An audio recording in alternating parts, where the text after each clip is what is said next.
Mark Campbell. For the longest time, I wasn't going to endorse either candidate in the race for Ward 5. In fact, I was going to go around and let everybody know that it was a contested race so that people could observe Linda Moran and see if she was a good candidate and judge for themselves. Lately, though, I've decided that I'm actually going to endorse Linda Moran, and a couple of reasons for that, one of which is she's actually a pretty good candidate. She's very smart, but the other reason has to do with just the way the city business gets run. Now, this particular instance that caused me to change my attitude toward the race really had not very much to do with Mark Campbell itself. It was the Energy Aggregation 4-4 vote. And that Energy Aggregation 4-4 vote, before that issue came up for the vote, I really thought it was going to be a 5-3 vote for, and that I would go ahead and veto that legislation. Now, I was going to veto that legislation because of all the irregularities that went along with how that company was picked and not being able to get assurances in the contract that would help make sure that the residents of this city got the best deal.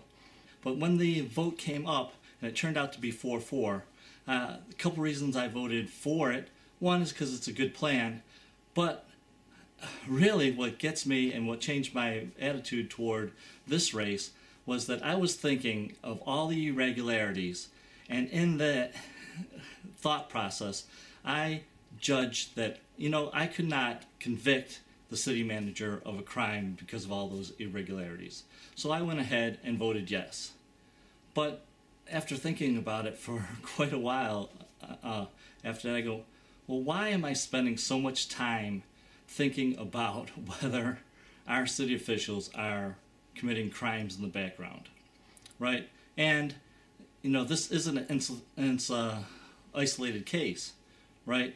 I have let people know of the picture of Mark Campbell in the ride at Disney World with a contractor that has gotten 3 major no-bid contracts from the city.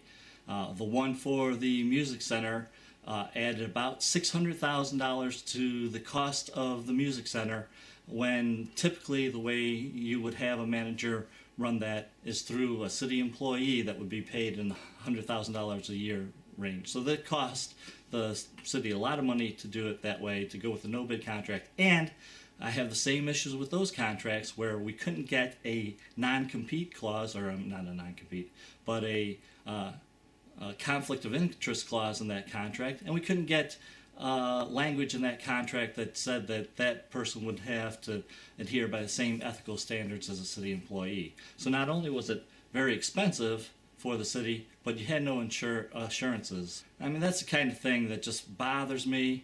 Again, it's not, I wouldn't convict anybody of a crime out there, but why do I have to spend so much time worrying about that instead of worrying about numbers and whether we're actually making good decisions that help make sure that our tax dollars are spent wisely?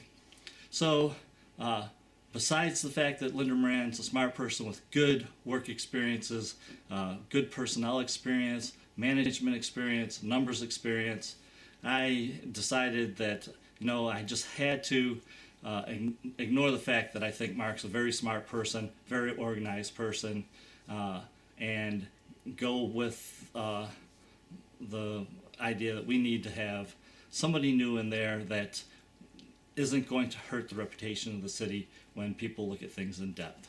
So go ahead, go out and vote, and I appreciate you vote for Linda Moran. Thank you very much.